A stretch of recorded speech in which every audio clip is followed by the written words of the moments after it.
बुनियानुन मरसूस का अहम किरदार। पाकिस्तान का शॉर्ट रेंज बैलिस्टिक मिसाइल फतह ने भारत में तबाही मचा दी।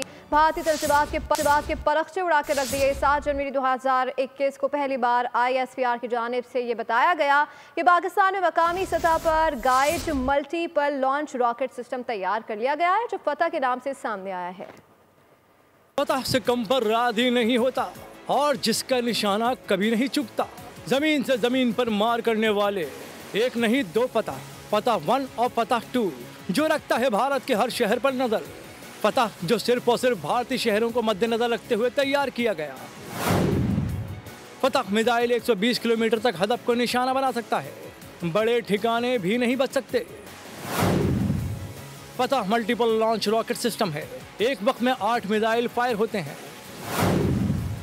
इस सिस्टम को बआसानी कहीं भी पहुंचाया जा सकता है। फतह 2 जदीद वर्जन है, जो 400 किलोमीटर तक की रेंज तक हदफ को निशाना बना सकता है। इसकी मुनफरिद खासियत इसका सैटेलाइट गाइडेड टारगेटिंग सिस्टम है, जो 100% दुरुस्ती के साथ अहदाफ को निशाना बनाता है। फतह 1 जदीद नेविगेशन सिस्टम से लैस है। सब्सक्राइब करें और बेल दबाएं ताकि कोई खबर रह न जाए।